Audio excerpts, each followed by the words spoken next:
sorriso, um carinho, uma oração. Gotas de luz rompendo a escuridão. Sementes da paz germinando em cada coração. Com paciência e ação. Esforço a mais, um gesto de paz, numa corrente de amor que não se desfaz. Vamos construindo, construindo a paz. Com coragem pra mudar, humildade pra espalhar a palavra de Jesus.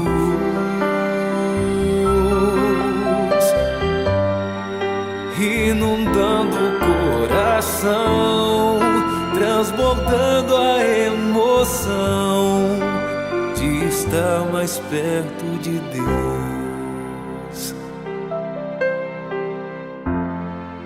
Com coragem vamos alcançar a paz, construindo a paz, a paz.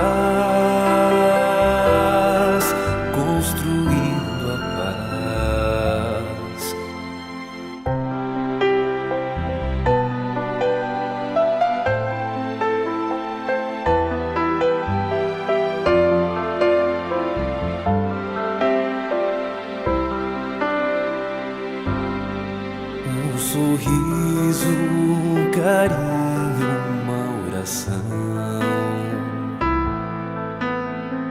Gotas de luz rompendo a escuridão. Sementes da paz germinando em cada coração. Com paciência e ação. Esforço a mais, um gesto de paz, numa corrente de amor que não se desfaz. Vamos construindo, construindo a paz.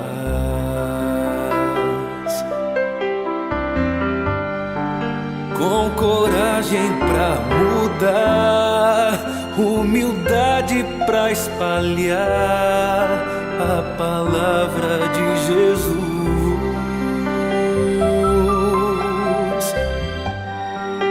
Inundando o coração, transbordando a emoção de estar mais perto de Deus. Com coragem vamos alcançar a paz, construindo a paz, a paz.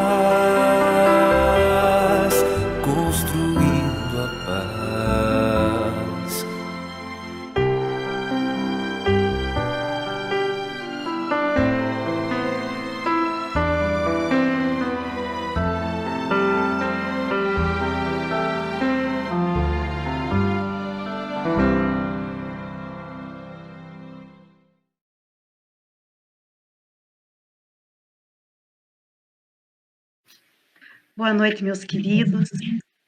Gratidão pela oportunidade de mais uma vez estarmos juntos, aonde buscamos como irmãos, com sentimento fraterno, solidário, nos esclarecermos, buscarmos consolo juntos.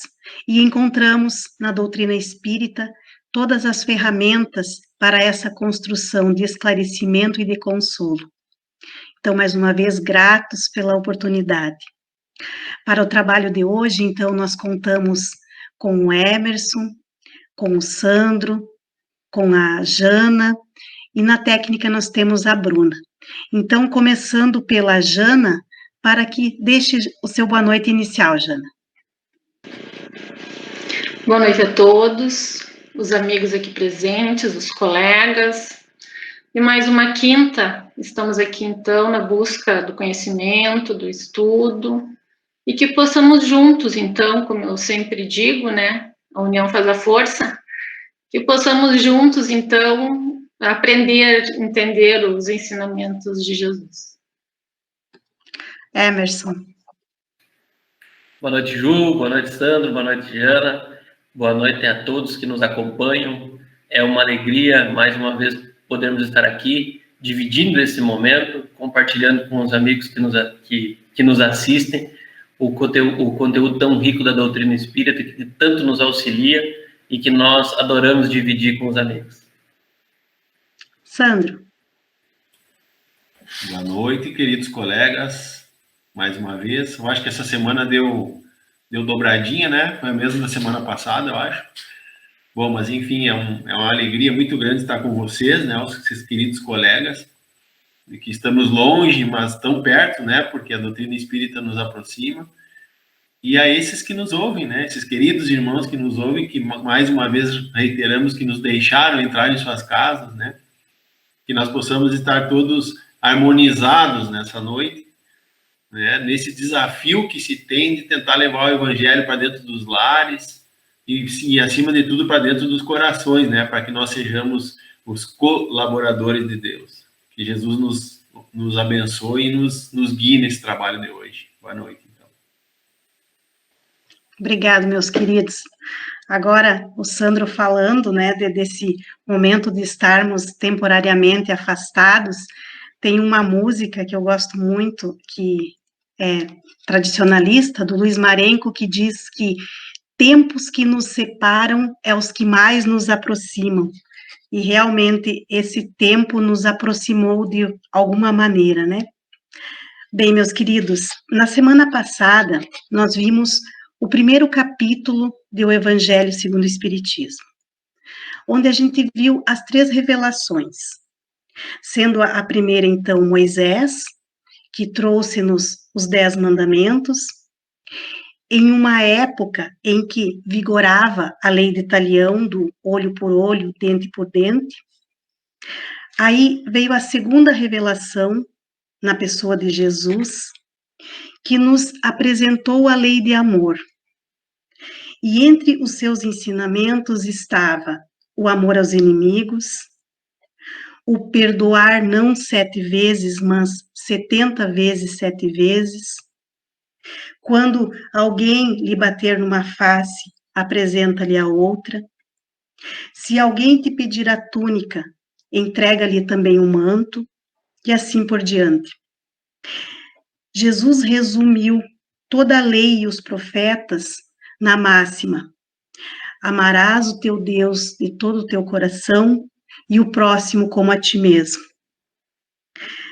Aí veio a terceira revelação, que é o Espiritismo, que a seu tempo veio para concluir, para completar a obra do Cristo. E o Espiritismo veio numa época em que a humanidade já se mostrava preparada, madura para compreender certas verdades. E hoje, no nosso estudo, então, nós entraremos no capítulo 2 do Evangelho segundo o Espiritismo, que tem o título Meu Reino Não É Deste Mundo. E já, então, começando, pedindo a colaboração dos amigos, eu pediria ao Emerson que nos dissesse, nos trouxesse, qual era o contexto histórico dessa passagem bíblica. Ju, a passagem que tu te refere, né, a passagem que está no início desse capítulo, Meu Reino Não É Deste Mundo, que é o diálogo de Pilatos com Jesus após a prisão de Jesus, trazendo do contexto, então, Jesus era preso, entregue, traído por Judas. Aqui nós já poderíamos também fazer uma observação, né, de que Jesus traído não seria a melhor definição, porque Jesus tinha conhecimento do que aconteceria, conhecia as limitações dos seus discípulos e as suas fraquezas, suas fragilidades. Então Jesus já sabia do enredo que se desenrolaria. E logo após as negações de Pedro, que também haviam sido previstas por Jesus, pela sua faculdade de conhecer a essência de cada um. E quando Jesus é preso, levado a Pilatos, Pilatos tenta, e aqui está em João, a passagem que está no Evangelho, no capítulo 18, e os versículos que o Evangelho segundo o Espiritismo traz são o 33, o 36 e o 37, que eu já vou ler, conforme está no Evangelho. Mas no diálogo nós percebemos que Pilatos buscava motivos para poder estar condenando Jesus à morte, oferecia a responsabilidade aos judeus, dizia que não via motivos, acusações, né, e eles continuavam pedindo, mas Pilatos também, na famosa passagem de lavar as mãos, né, ele deixa a responsabilidade, também não faz nada para que seja diferente. Mas Pilatos vai questionar Jesus, e isso chama muita atenção e é o que vai dar subsídio para as nossas reflexões. Diz assim o texto de João: tendo Pilatos entrado de novo no palácio, e feito vir Jesus à sua presença, perguntou-lhe: és o rei dos judeus?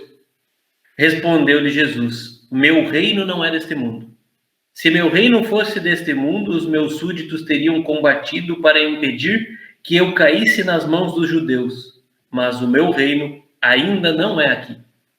Disse-lhe então Pilatos: logo tu és rei?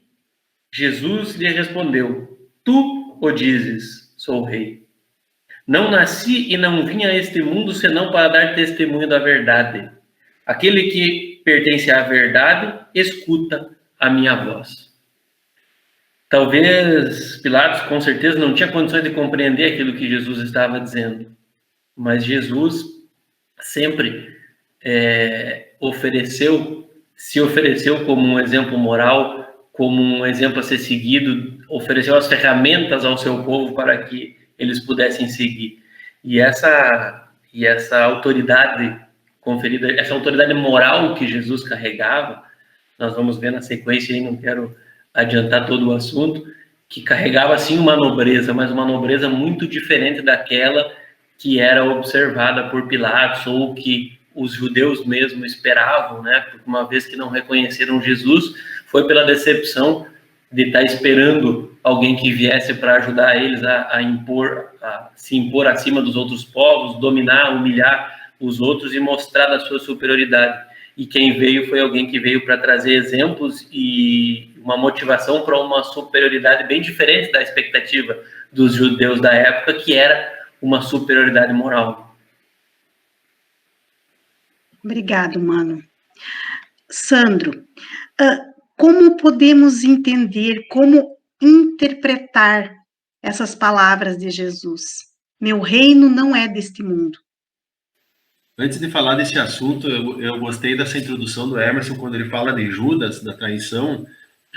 Quem quiser ler detalhes disso, pode ler o livro A Boa Nova, né, de Francisco Cândido Xavier. Ali ele deixa bem claro que, na verdade, a intenção de Judas não era trair Jesus. É só fazer uma partezinha assim que eu acho legal para as pessoas entenderem que, normalmente, nas religiões tradicionais não apresentam isso para a gente. Então, Judas fez tipo um conluio com os senhores da lei, achando que ele subiria ao poder, Judas, e então poderia levar Jesus com ele, porque, na verdade, o próprio Judas não acreditava que, dentro de toda aquela humildade que Jesus tinha, ele conseguiria pregar o reino dele na terra. Na verdade, ele não entendia isso. Assim como Pedro também não entendeu que negou Jesus por 3 vezes. Só para dar um fecha na explicação do Emerson, e quem tiver curiosidade de saber esses pormenores dessa passagem de Jesus, o livro A Boa Nova. Ajuda aí para emprestar. E em relação a essas palavras, meu reino não é desse mundo, Jesus traz de forma explícita a vida futura.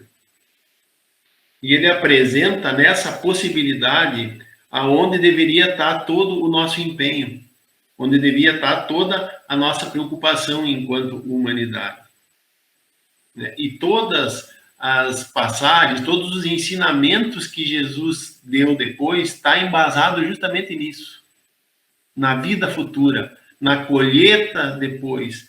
E para aqueles que não entendiam a existência da vida futura, parecia que os ensinamentos de Jesus eram infantis, eram sem lógica, eram fantasiosos, porque estavam atrelados à sua vida presente. Então, essa condição de vida futura ela é tão importante para o entendimento da mensagem de Jesus, que dentro do Evangelho segundo o Espiritismo ela é colocada no começo, já para que a gente entenda a grandeza desse ensinamento, que é onde fica justificada a justiça divina, né? Que é onde fica justificada as mazelas que nós trazemos na nossa atual encarnação, na nossa vida, né? Está tudo ligado com a vida futura. Lembrando que a vida que nós temos hoje é uma vida futura de uma que nós tivemos para trás. Então, a vida futura é só o simples fato de dizer que depois dessa tem uma outra, e depois uma outra, e que somos infinitos, né? E Jesus tentou deixar dito isso naquele tempo. Tanto é que ele dizia, quantas vezes ele falou no Evangelho, que quem quiser a sua recompensa pelo bem praticado agora, já estará laureado, né? Não terá recompensa depois. Isso é um exemplo, né, de tantas passagens dele, deixando subentendido que nós viveríamos em outro tempo, em outro lugar, né, onde seria realmente a nossa verdadeira morada.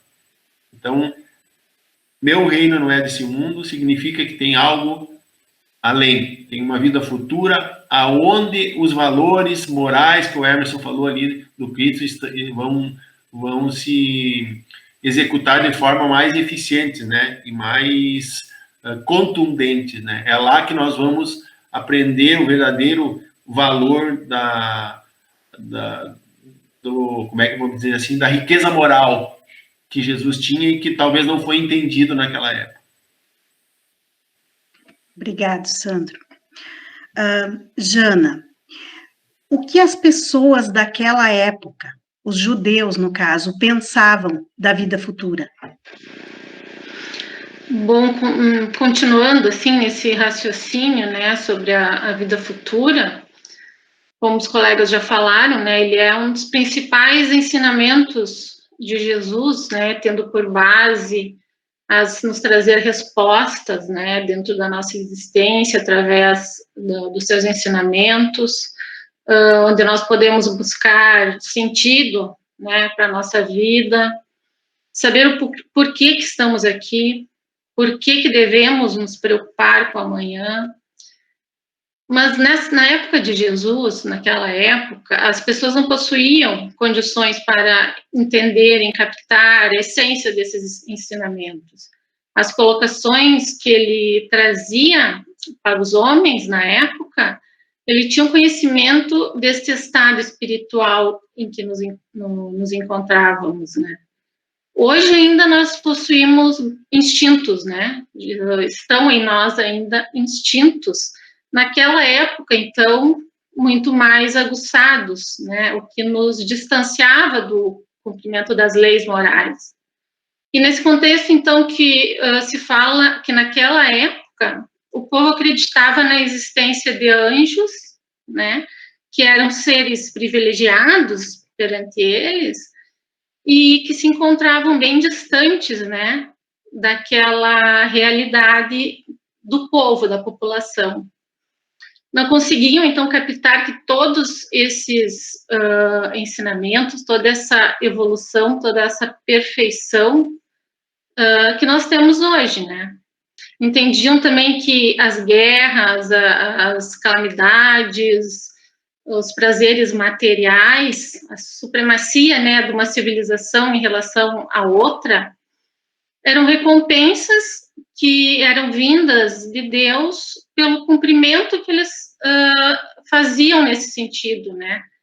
Toda essa sobreposição material bastante que havia, né?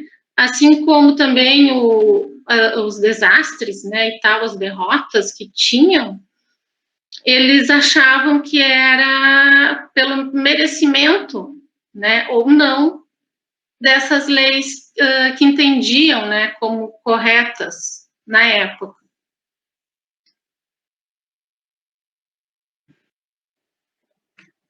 Obrigado, Jana. Então, se tinha uma ideia bem acanhada ainda sobre a vida futura. E, Sandro, então, como que a doutrina espírita pode nos auxiliar? Como ela pode nos ajudar a nos esclarecermos sobre a vida futura? Só dando mais um adendo ali na palavra da Jana, lembrando que os judeus tinham essa concepção materialista e eles tinham um certo amparo da lei de Moisés, né, que também apresentou dessa forma mais materializada a ideia da religião, né, que era o que precisava para aquela época. E Jesus mesmo, quando veio, ele não resplandeceu toda a luz, justamente pelo nível de entendimento, como a Jana falou ali, né, porque toda a luz que for extremamente forte, ela, em vez de ela clarear, ela cega, né? Então, por isso que as coisas todas vêm a seu tempo. Nós precisamos ter os olhos de ver, mas que não sejam cegos. E lá no Evangelho segundo o Espiritismo, fala que não coloqueis a candeia sobre o alqueire, é uma que nós vamos falar para frente, mas bem rapidinho. O que quer dizer isso? Que toda informação, toda a verdade que se tem deve ser dita. Mas para quem já tem capacidade de ouvir, porque a luz muito forte ofusca em vez de clarear. Mas o Espiritismo vem depois de Jesus, que não disse com toda clareza o que ele realmente queria dizer, porque sabia que não seria entendido. O Espiritismo vem e clareia justamente aquilo que ainda estava subentendido na ideia do Cristo. Por isso que o Espiritismo não vem destruir a lei do Cristo. Vem, como nós falamos no encontro anterior, ele vem ratificar, ele vem aprimorar. E como é que ele faz isso? Ele faz com que a concepção da vida futura seja aceita através de testemunhos.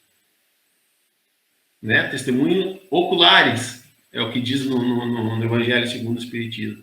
O que quer dizer isso? Pela mediunidade, né, desenvolvida de forma criteriosa, né, que foi compilado e organizado por Kardec, né, se chegou até nós as informações daqueles que tinham ido para essa vida futura, né, tinham desencarnado, tinham ido para o plano espiritual, ou seja, voltaram de lá para contar. Né, tá bem repetitivo já essa minha palavra nesses nossos encontros, mas é que é um chavão que chama bem a atenção, né? Então, o pessoal voltou mesmo para nos contar, né? E eles nos trouxeram de forma assim tão bem feita, tão didática, que não deixa dúvida. Não deixa dúvida. Se usar a razão, se desvestir, se despir daquela fé cega e começar a entender as palavras no seu real sentido, nós vemos que eles são muito, muito felizes da maneira como eles trazem a situação do plano espiritual ou da vida futura. Né? Que, inclusive, até as inteligências mais precárias têm condições de entender essa comunicação que veio de lá nos esclarecendo de como que as coisas funcionam, que o Espiritismo trouxe. E ela é feita de forma tão detalhada, essa descrição tão racional, seja ela na condição ditosa ou de infortúnio, porque essas comunicações e o que os espíritos nos contam tem a ver com o nível evolutivo que cada um tem. Então, a gente nota que as mensagens que vêm de lá são mensagens de amor, mas também são mensagens de dor. E isso nos faz ver com muita clareza que essa vida futura ela não tem uma interrupção em relação à vida atual. Ela é uma sequência, né? Não se desconecta. Apenas o que se perde é o corpo. Então, o Espiritismo teve essa função fundamental de clarear isso tudo. Né? E muitas coisas que lá no início eu disse que achavam que era pueris, ou infantis, que não entendiam a mensagem do Cristo, no Espiritismo também. Vamos usar um exemplo. O livro Nosso Lar foi escrito em 1939. E lá no livro Nosso Lar já se falava de antenas em formas parabólicas, em aeromóveis. Qualquer um que tivesse lido Nosso Lar em 1939 diria que o Chico era louco. Ora aeromóvel, ora antena. E hoje nós sabemos que depois, na sequência, aquela condição do plano espiritual estava na nossa condição da vida encarnada aqui. Então, quer dizer, veja como eles são claros. Mesmo aqueles que nos geram dúvidas são coisas que ainda nós saberemos. Mas não são mentiras, ou não são engodos, ou enganações, ou fé cega. Né? Então, o Espiritismo é uma ciência, acima de tudo, que veio trazer luz. Veio trazer luz. Mas luz não que ofusca, luz que esclarece. Né? Em auxílio à mensagem de Cristo, que lá naquele tempo não pôde dizer tudo. Obrigado, Sandro.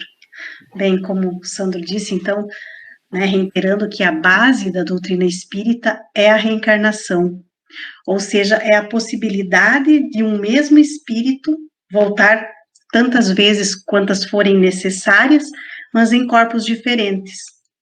E a reencarnação nos mostra, nos traz a justiça de Deus, por nos dar a oportunidade de refazermos aquilo que de errado fizemos, se não nesta existência, em uma outra.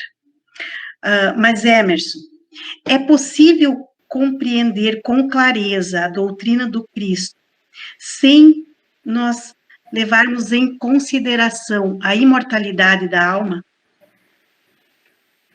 Ju, com clareza não.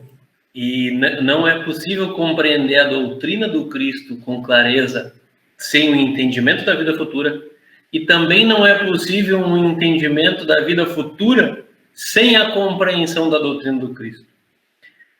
Quando nós consideramos esta única existência material como sendo toda a nossa existência, nós enfrentamos algumas dificuldades que são características da vida dos encarnados. Afinal, todos nós enfrentamos muitas dificuldades, passamos por momentos desagradáveis, passamos por dificuldades físicas, enfrentamos doenças, se não for em nós, os nossos familiares, os nossos queridos. E quando não se aceita ou não se compreende a vida futura, isso toma um valor muito maior. Os subsídios para essa nossa reflexão, eles estão no item chamado Ponto de Vista, do capítulo 2 do Evangelho segundo o Espiritismo. Eu particularmente adoro isso, acho que foi por isso que a Ju me presenteou com essa pergunta, que eu gosto muito desse item. Por quê? Porque é justamente um reposicionamento quanto ao ponto de vista que nos facilita muitas coisas na nossa existência. Uma delas é diminuir a importância que nós damos para os problemas da vida de encarnado. Esses problemas que são naturais e para todos acontecem da vida de encarnado, eles têm um valor muito menor quando nós estamos na expectativa da continuidade da nossa existência, da vida do espírito, que é eterna, diferente da vida do corpo físico. E esse item, ele vai alertar para que quando nós não pensamos, não temos o conhecimento e a clareza desta vida futura, nós somos como crianças que perdemos um brinquedo ou tem alguma mínima dificuldade e parece que o mundo terminou e acabou para nós. Mas também acreditar na vida futura, sem a compreensão de como é que acontece esta vida futura, o Sandro há pouco falava um pouco disso também é um problema. Por quê? Porque Jesus nos disse de uma vida futura e nunca nos colocou, e isso não é uma crítica às religiões tradicionais, mas é um convite à reflexão, ele nunca colocou isso num ponto muito tão distante. Ele não nos disse que teríamos que esperar num sono eterno dezenas de milhares de anos para poder que ele voltasse e as coisas se arrumassem. Não. Pelo contrário, ele nos colocava essa vida futura como algo imediato, falava das consequências, falava dos benefícios da nossa transformação moral. E ao contrário do que muitos esperam, de que ele voltasse para fazer, ele nos prometeu o Consolador prometido. Ele nos disse que nós receberíamos, quando estivéssemos prontos, a mensagem de maneira muito mais clara, que é o que o Sandro falava há pouco, né, da dificuldade que era para Jesus tocar em alguns assuntos que não havia condições de compreender. A Jana já disse que se os judeus entendiam alguma coisa, tinham uma vaga noção sobre a vida futura, mas não sabiam como é que era. Então, Jesus nos prepara ele planta uma semente para que nós pudéssemos, com o passar do tempo, fazer com que ela germinasse em nós, e aí sim, com a vinda do Espiritismo, possamos compreender a vida futura como uma realidade imediata, a continuidade sem como o Sandro usou o termo agora aqui, que eu não estou conseguindo lembrar, mas não tem esse intervalo de nada no meio. É a continuidade imediata, tanto que os espíritos costumam dizer algumas vezes que há uma demora na percepção de que se abandonou o plano físico. Tão natural é a preservação da nossa consciência, a continuidade. Nós continuamos sendo aquilo que nós somos, acreditando naquilo que nós acreditávamos. Então, tanto para o entendimento da doutrina do Cristo de uma maneira completa e clara, nós precisamos compreender esta vida futura hoje, explicada com muito mais critérios pela doutrina espírita. E o contrário também, né? Nós precisamos de um para compreender o outro, porque Cristo falou o tempo todo sobre isso. Fazia a sua observação que marcava exatamente, era um sinal exatamente para essa dificuldade de compreender. Ele dizia que ouçam os que têm ouvidos para ouvir. Porque alguns tinham condição de compreender, mas muito poucos ainda. Então ele dava a mensagem e dava o alerta. Você que já consegue compreender, presta atenção e começa agora. E ele sabia que num segundo momento, todos acessariam esse conteúdo. Os nossos ouvidos se abririam para essa realidade da vida espiritual, a qual ele falou de maneira muito clara, mas que os nossos, na época, né, os nossos preconceitos, os nossos dogmas nos impediram de compreender. Obrigado, Emerson. Sandro, e a perspectiva da vida futura, ela pode mudar a nossa vida presente? Ou melhor, a dúvida sobre a vida futura atrapalha o nosso progresso moral e espiritual? Vou responder pela segunda. Com certeza a dúvida atrapalha. Porque, e aí é interessante uma coisa, conhecer a vida futura é uma coisa, acreditar definitivamente nisso é outra. E isso serve para todos nós, católicos, evangélicos, crentes, espíritas, porque como é que a gente percebe se o cara acredita, percebeu já que tem a vida futura ou não? É justamente pelas ações em relação à vida presente. O Emerson falou bem lá, essa relação que a futura tem a ver com o presente e o presente tem a ver com o futuro.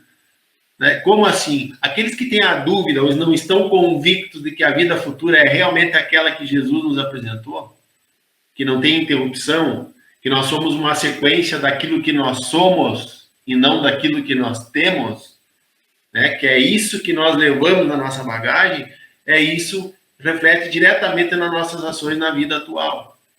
Como isso? Quando a gente tem dúvida se aquilo tudo é uma verdade, a gente coloca todas as nossas atenções na vida presente. É o exemplo que o Emerson falou da criança, que acha que tudo, ela faz tudo para ter o seu brinquedo. E se ela não tem o seu brinquedo, ela acha que aquilo é o fim do mundo. E aí, quando ela perde, quando ela se desilude, ela tem atacado o seu orgulho, a sua vaidade. E aí entra num ciclo de querer recuperar aquilo que é dessa vida e se frustra de novo e vai chegando num ciclo vicioso de se autodiminuir. Né? Então, o evangelho, no Evangelho segundo o Espiritismo, ele nos coloca ao exemplo de uma pessoa que está dentro de uma cidade. Está dentro de uma cidade e ela vê tudo grande dentro da cidade. As pessoas maiores do que ela, os prédios maiores do que ela, né? E é isso é a vida material, é a vida atual. Agora, se você abstrai, se você sai da cidade e sobe ao monte e enxerga a cidade lá de cima, você percebe que tudo, na verdade, é pequeno em relação à montanha. E a vida futura é como essa montanha. Quem tem a percepção da vida futura é como se tivesse subido na montanha e percebe que aquelas coisas que foram motivo da minha desarmonia, da minha falta de perdão, né? Os motivos que geraram animosidade nas minhas relações tinham relações a coisas que seriam minhas e me levariam tão pouco e por tão pouco tempo. E realmente nós podemos fazer um exercício de matemática. Vamos dizer assim, nós vivemos, vamos usar a idade média aí do gaúcho, 75 anos. Até os 25, em média, né? Isso aqui é uma média. Até os 25 tu tá fazendo a tua formação profissional, seja num trabalho prático, seja numa faculdade. Dos 25 aos 50, você faz toda aquela correria, aquela desarmonia, você perde amigos, você perde família, tentando amealhar coisas, justificando que isso vai te dar segurança. Isso é muito pequeno diante de uma vida futura, dentro de uma vida eterna que não tem fim. E quem consegue ter a percepção real, não só conhecer e acreditar que a vida futura é algo ensinado por Jesus e é real, essas coisas passam a valer menos. Isso significa que não precisamos disso? Não, nós precisamos disso. Faz parte da lei do progresso, da lei da evolução, mas o importante é que isso não tome conta da nossa vida. E o Espiritismo, através do conhecimento da vida futura, que foi demonstrado tantas vezes por Jesus, nos mostra, expande essa visão, nos faz subir nesse monte e perceber que a nossa encarnação ela é solidária com as outras encarnações que nós tivemos. E que a nossa vida é solidária com a vida do meu irmão. E que as nossas vidas são solidárias com as vidas das pessoas desse planeta. E que esse planeta é solidário com a vida dos outros planetas. É isso que gera a famosa frase fraternidade universal. Então vejamos como isso expande a capacidade de entendimento. E ela não fica mais, quando nós falamos em fraternidade e solidariedade, não fica mais só naquelas que estão rodeando o nosso olho, o nosso pai, a nossa mãe, o nosso irmão. E quem dá todo esse contexto, quem dá toda esse subsídio para esse entendimento é o Espiritismo. E é embasado na vida futura, na lei das encarnações, né, e todos os outros pilares, que são os 5 pilares que norteiam a doutrina espírita e traz tanto esclarecimento e muda essa percepção. Então, só resumindo, o Espiritismo nos faz subir o monte e ver que, como todos somos muito iguais diante da infinitude da vida. Obrigado, Sandro. Jana, tem um dos itens desse capítulo que nos fala da realeza de Jesus.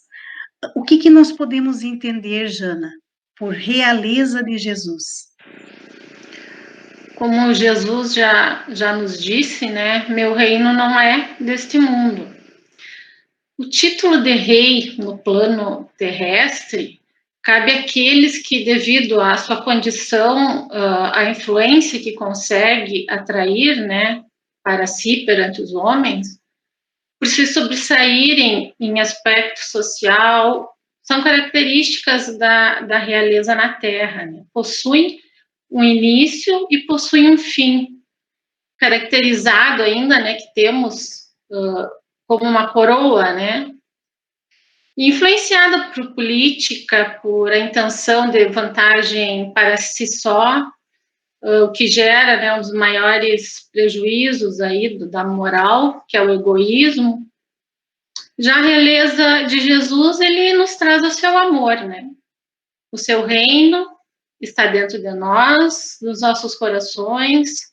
A sua influência nos traz a razão, né? O raciocinar, não havendo um período estabelecido para que isso aconteça, como na Terra. Buscando sempre, né, conduzir os homens a um progresso moral, a realeza moral. Não há como se estabelecer comparação, então, entre Jesus, né, que é o rei da espiritualidade, com um rei terreno. Hoje nós vemos a distância disso, né, diante da conduta dele, dos exemplos que ele nos deixou, né? Ao contrário da época em que veio dar cumprimento àquelas leis. Hoje nós temos um entendimento bem maior. Eu vou ler um pedacinho aqui do Evangelho.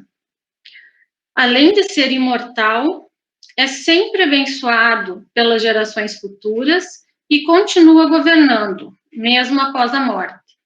Sob aspecto, Jesus foi o rei mais poderoso de todos os soberanos da terra. E foi com a razão que ele disse a Pilatos: eu sou rei, mas o meu reino não é deste mundo. Então, o reino de Jesus está em nós, né? Está nos ensinamentos, na moral, na necessidade que temos de olhar o nosso dia a dia, olhar para o lado, aqueles que necessitam de uma palavra, do consolo, e ver, né, que quando a gente faz diferença entre essas pessoas, né, nós estamos com o reino de Deus, nós temos aquele presente, a gente sente prazer em conseguir ajudar, né. E todos os reinados da Terra já foram substituídos, né? Todos já foram substituídos. E o de Jesus não foi substituído. E não será substituído. Porque além da realeza de Jesus enquanto ser encarnado, que passou por aqui, deixou essa mensagem toda essa mensagem, ele é o governador espiritual da Terra. Então, eu acho que com toda a nossa capacidade, ou melhor, com toda a nossa pouca capacidade de entendimento, se nós usarmos todo o nosso potencial de entendimento, nós não seremos capazes ainda de perceber o tamanho da grandiosidade da realeza de Jesus. É que, na verdade, né, Sandro, não há título que possa englobar a importância, né, o fundamento que ele teve perante nós. Não há título. A gente usa aqui títulos porque a nossa evolução ainda não conseguimos talvez abranger tanto, mas não existe título, né? Exatamente. Essa tua última frase encerra tudo, eu acho. Perfeito. Obrigada, Jana. Bem, como nós já trouxemos aqui, os irmãos já comentaram que uma das bases do Espiritismo, ela está na reencarnação, né, na crença na vida futura. E ela é muito enfatizada pela doutrina espírita. E como os irmãos já trouxeram, para entendê-la não precisa grandes concepções filosóficas, né? Porque ela é um retrato fiel de histórias que foram contadas pelos próprios espíritos, que através de médiuns retrataram a vida no outro plano. E isso tem uma riqueza de detalhes. Nós comentávamos no estudo de domingo sobre a obra O Céu e o Inferno, que é uma das 5 obras básicas da codificação espírita, que nos traz inúmeras mensagens, comunicações dos espíritos, relatando a sua situação no mundo espiritual. Tem relatos de suicidas, daqueles que morreram assassinados, também relatos daqueles que se sentem felizes, e entre outros tantos relatos. Então, fica também uma outra dica de leitura, O Céu e o Inferno. E na instrução dos espíritos, desse capítulo, bem no final, nós temos a comunicação de um espírito que foi rainha na Terra. Emerson, qual foi a percepção que ela teve ao se ver no outro plano? Ju, tu falava do nosso estudo do domingo, né? E nós comentamos no domingo que essa última parte aqui, o item Uma Realeza Terrestre, né? Foi trazido por uma rainha da França. É um choque de realidade muito grande, né? Que vai nos fazer compreender e desmistificar algumas situações aqui, que nos traz um pouco de tranquilidade e um pouco de preocupação. E eu vou trazer uma das frases dela, antes da gente conversar um pouco sobre isso. Logo no início do seu texto, ela diz assim: rainha entre os homens, como rainha julguei que penetrasse no reino dos céus. Que desilusão! Que humilhação quando, em vez de ser recebida aqui, qual soberana, Vi acima de mim, mas muito acima, homens que eu julgava insignificantes e aos quais desprezava, por não terem sangue nobre. Os títulos, né? Tudo aquilo que nós recebemos na terra, as deferências sociais, os reconhecimentos que nós sabemos que muitas vezes eles são mais em função daquilo que nós apresentamos como um projeto do que gostaríamos de ser, ao invés do que aquilo que realmente somos, eles não têm valor nenhum na nossa vida espiritual, na nossa verdadeira vida, que é a vida sem o corpo físico. E se, como muito bem disse a Jana, né, é uma comparação que não é possível de se fazer a realeza dos homens com a realeza de Jesus, é uma comparação que não é possível de fazer também os títulos que os homens dão uns para os outros, com os títulos que nós alcançamos pela nossa evolução moral, pelos nossos esforços, enfim, pelo empenho que nós dedicamos em nos melhorar. Então, aquele ditado nós falávamos também no domingo, né, que a gente morre, não leva nada junto, né, mais ou menos. Do ponto de vista material, não levamos absolutamente nada, mas do ponto de vista moral, nós levamos aquilo que nós somos. E aí vem a decepção desta rainha e a decepção de muitos de nós que talvez já vivemos ou podemos viver ainda, que é acreditar que nós estamos num estágio que ainda nós não estamos. Porque os nossos parâmetros não são bons. Muitas vezes nós estamos aí fazendo julgamentos injustos ou fazendo comparações sem fundamento entre nós e os nossos irmãos. Quando nós temos um exemplo, o maior que esteve na Terra, né, aquele que veio para nos mostrar o que é que nós devemos e o que é possível de se fazer, que é Jesus. Então nós deveríamos perseguir tudo aquilo que o Mestre nos indicou como sendo o ideal, para que aí sim nós alcançássemos a vida espiritual com o status, pelo menos, de alguém que se esforçou para ir atrás daquele objetivo. E não nos iludirmos com esses nossos reinados, com esses nossos tronos que nós temos na Terra, porque eles não são nada na espiritualidade. E nós vamos observar, através da literatura espírita, que muitos que passaram aqui despercebidos, que foram tratados, foram excluídos, viveram à margem praticamente da sociedade convencional, daquilo que nós consideramos a sociedade nobre, eles estavam desempenhando papéis fundamentais e conseguiram não só alcançar degraus importantes na sua jornada, mas também ajudaram muito aqueles que estiveram próximo deles aqui na Terra. E isso sem alarde, isso sem contar vantagem, isso sem fazer propaganda nenhuma, simplesmente agindo pelo coração e prestando atenção na orientação do mestre para que uma mão não veja o que a outra está fazendo. Porque muitas vezes a gente está fazendo um julgamento, uma observação, e ela é injusta, porque aquele irmãozinho está fazendo da maneira certa, ele está fazendo discretamente, praticando a caridade sem ofender o próximo, sem constranger os nossos irmãos. E aí, Emerson, aproveitando essa comunicação de quem está do outro lado, lembrando uma história que a gente fala sempre lá na casa, nos estudos, quando era presencial, então vamos compartilhar agora aqui. Esse exemplo da rainha é o exemplo dos títulos. Mas eu gostaria de trazer para a reflexão também a questão do conhecimento.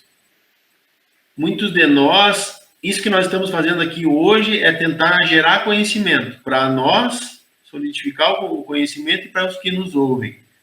Né? Mas o que fazemos com esse conhecimento? É da mesma forma que os títulos. Então, eu vou dar um exemplo que nós falamos sempre lá na Casa Espírita, que desencarnou um palestrante, depois tu me corrige se eu estiver errado, Emerson. Desencarnou um palestrante, chegou no plano espiritual, estava o recepcionista da Casa Espírita num grau mais acima do que o dele lá no plano espiritual, mais evoluído do que ele.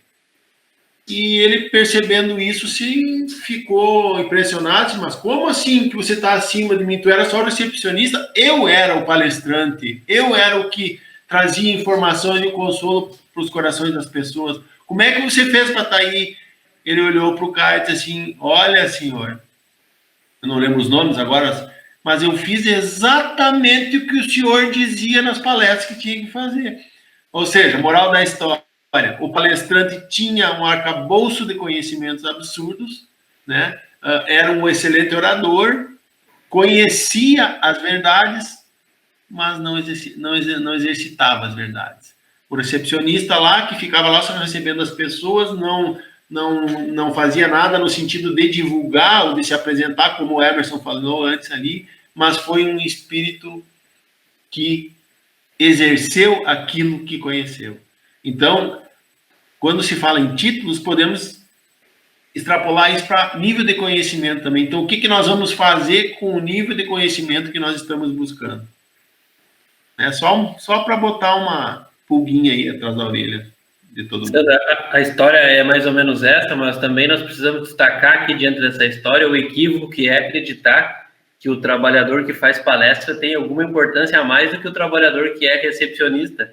Porque esse ponto de vista é um ponto de vista extremamente equivocado, né? E assim nós separamos a nossa sociedade em importâncias que não existem. Porque nós precisamos uns dos outros e desempenhamos em cada momento um papel que é importante para aquela situação. Então, às vezes a transformação, o auxílio, o consolo que a pessoa recebe quando busca, por exemplo, a casa espírita, ele se dá muito mais pelo abraço que ele ganhou de quem o recebeu do que pelas reflexões da pessoa que trouxe lá na frente do púlpito, né? Só um parênteses aí para ir tentando equilibrar tudo isso e mostrar que se nós não conseguimos regular esta importância pela nossa dificuldade de estar encarnado, logo adiante no plano espiritual isso tudo se harmoniza, né? Não, ótimo, perfeito. É isso. Só vou puxar um pouquinho ali, porque pelo que diz no versículo ali, né, que Jesus diz que eu nasci e vim a este mundo para dar testemunho da verdade.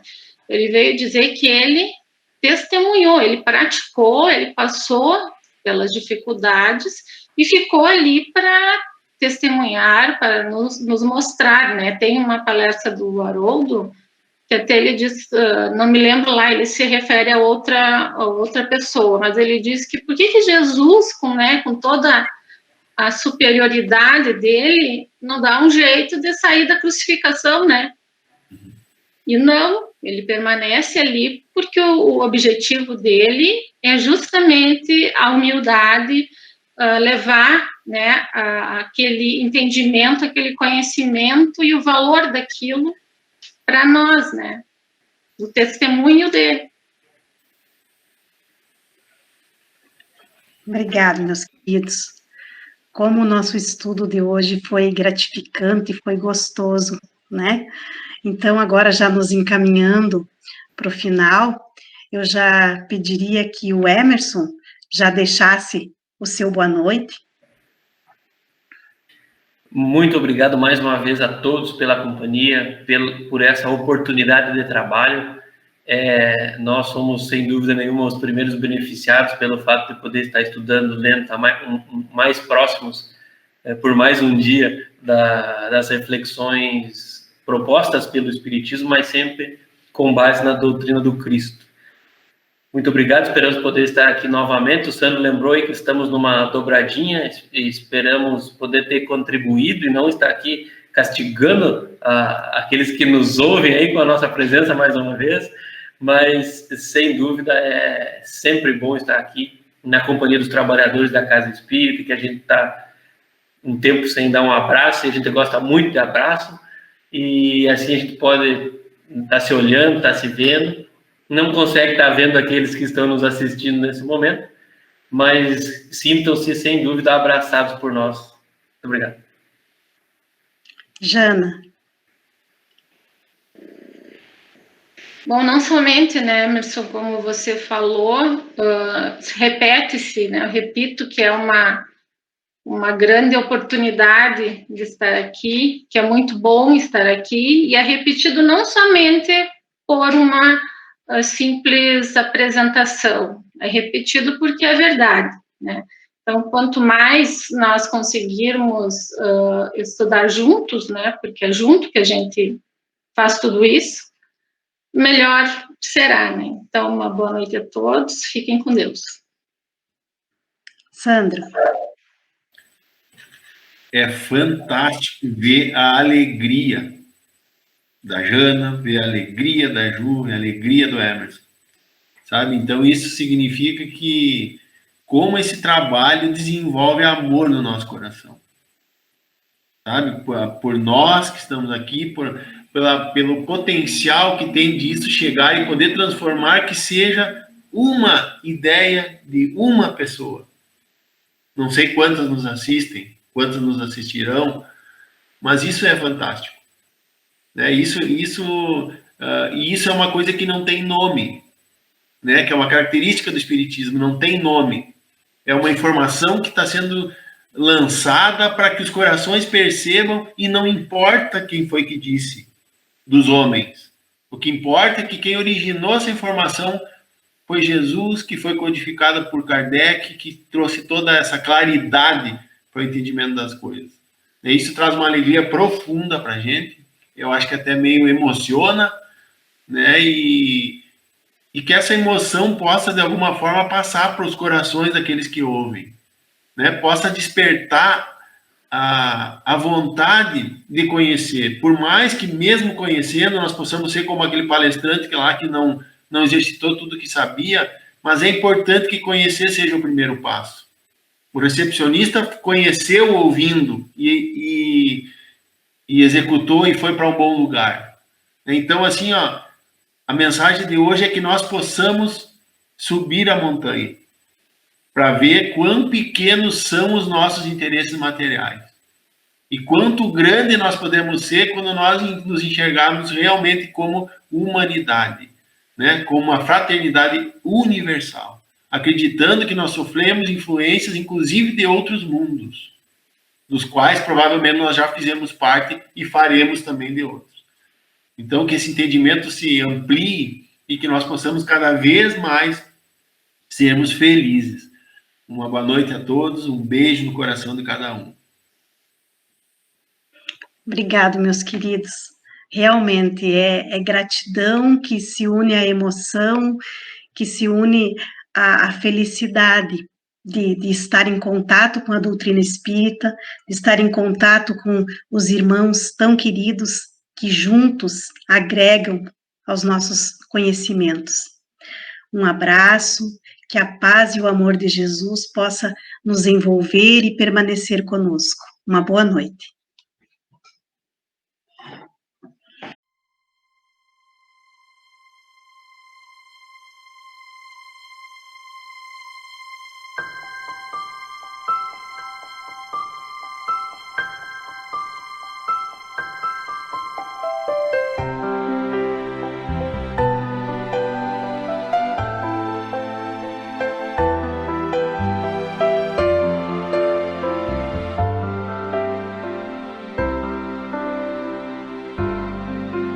Sorriso, um carinho, uma oração,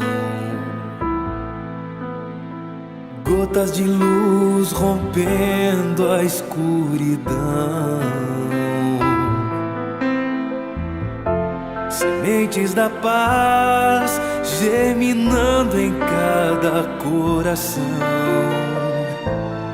com paciência e ação.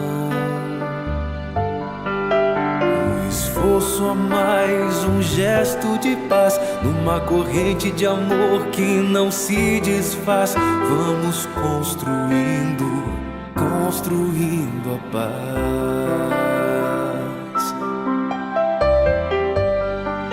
com coragem pra mudar, humildade pra espalhar a palavra de Jesus.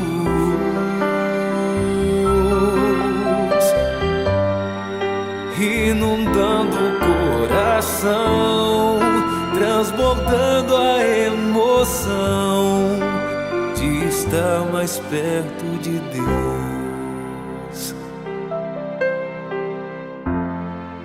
Com coragem vamos alcançar a paz, construindo a paz, a paz, construindo a paz.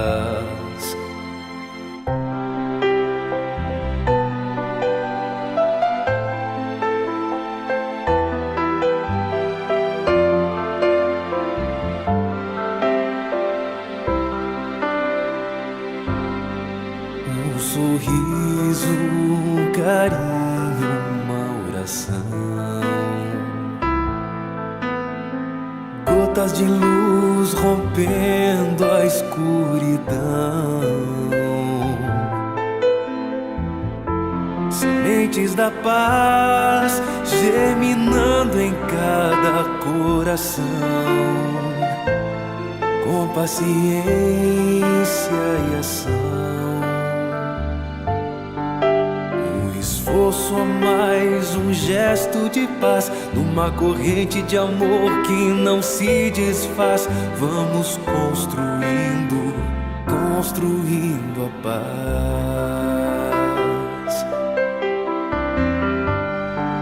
com coragem pra mudar, humildade pra espalhar a palavra de Jesus,